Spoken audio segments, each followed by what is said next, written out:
괜찮다면 무조건 독립하셔라 라고 말씀드릴 정도로. 안녕하세요. 돈과 삶을 이야기하는 해피니스입니다.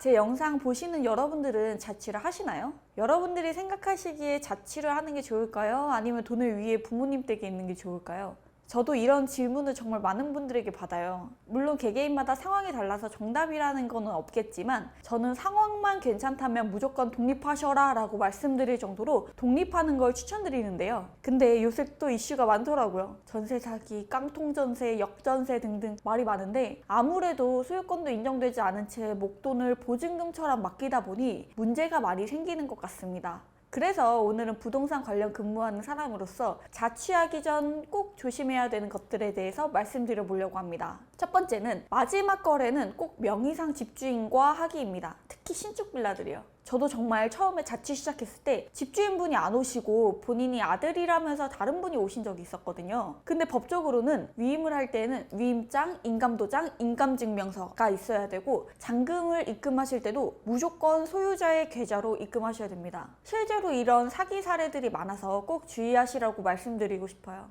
두 번째는 등기부 등본 확인입니다. 등기부 등본은 임차인이 직접 뗄 수 있는데요. 꼭 계약하는 날, 잔금날 출력해서 확인을 필히 하셔야 됩니다. 그래서 근저당, 즉 대출이 잡혀 있는지, 가등기, 가압류, 전세권, 임차권 등이 설정이 되어 있는지를 확인하셔야 돼요. 이런 걸 권리사항이라고 하는데 저는 이렇게 권리사항들이 많은 거는 웬만하면 계약하지 마시라고 말씀드리고 싶어요. 왜냐면 예전에는 채권 최고액과 전세보증금의 합이 집값의 70%가 넘지 않으면 안전하다고 봐서 계약을 진행했었는데요. 요즘엔 그야말로 깡통전세, 역전세, 전세사기 이런 말들이 많이 들릴 정도로 문제가 많이 나오고 있으니 조심해서 나쁠 건 없는 것 같습니다. 너무 말이 어렵다고 느끼실 분들이 계실 것 같은데 쉽게 설명해 드릴게요. 등기부 등본상 확인해 보시면 집주인의 대출이 많거나 집 자체가 주변 시세보다 높은 전세가의 집은 피하라고 말씀드리는 겁니다. 세 번째는 보증보험 가입입니다. 이건 전세이신 분들에게 해당되는 건데요. 전세보증보험이란 전세계약 완료 후 임대인이 전세보증금을 돌려주지 못하는 상황이 왔을 때 주택도시보증공사가 임차인에게 전세보증금을 돌려주는 제도인데요. 보증 여부, 가입 여부도 보셔야 되겠지만 내가 들고 싶어도 못 드는 집도 있어요. 그렇기 때문에 사전에 잘 체크하시는 게 정말 중요합니다. 어떻게 하면 확인할 수 있나 라고 생각하실 것 같은데 일단은 중개인한테 물어보셔도 되고요. 아니면 확실하게 확인하고 싶다 하시면 주택도시보증공사 인터넷 보증 사이트에서도 확인하실 수 있습니다.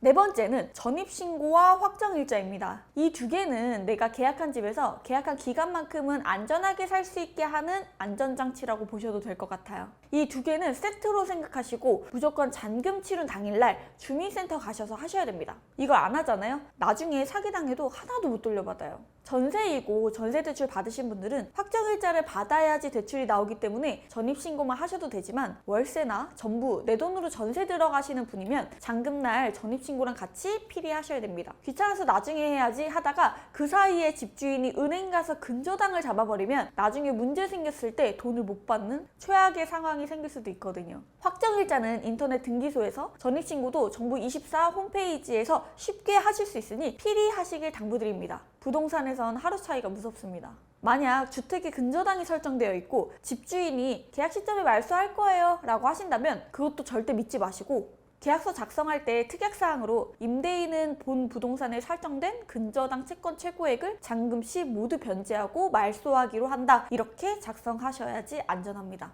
저는 여기서 활용하는 어플이 지품이라는 어플인데요. 광고 아닙니다. 1만 원 정도만 내면 내 집의 주소, 호수에 맞는 보증보험 가입 여부를 확인할 수 있고요. 그게 또 불가능하면 왜 불가능한지도 알려줍니다. 그리고 등기부 등본, 건축물 대장, 특약사항들을 한눈에 볼 수 있어서 편하더라고요. 또한 나름 분석을 해서 그래서 이 집이 안전한지 위험한지 퍼센테이지로 디테일하게 분석을 해주니까 자취한다는 분들에게 추천하는 어플입니다. 그리고 그 외 집 구하실 때 꿀팁은 좀 말씀드리면 보통 매물 보실 때 피터팬, 직방, 다방 이런 어플들 많이 이용하시잖아요. 근데 실제 올라오지 않는 매물들이 분명히 있어요. 좋은 매물들은 굳이 어디 어플에 올리지 않더라도 찾는 사람들이 있기 때문에 좋은 집을 구하시려면 그냥 하루 날 잡고 부동산 직접 방문하셔서 여쭤보시는 걸 추천드려요.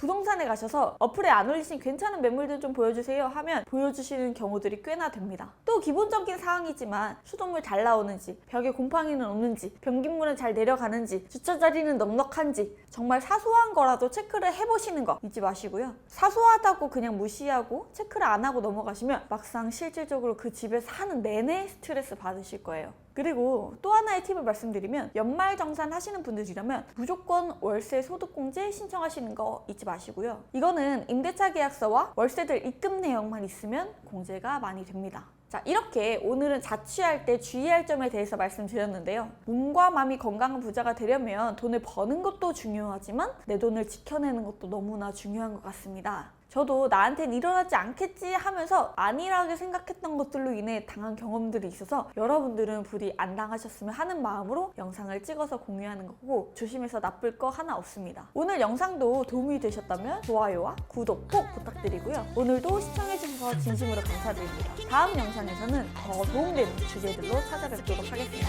안녕히 계세요.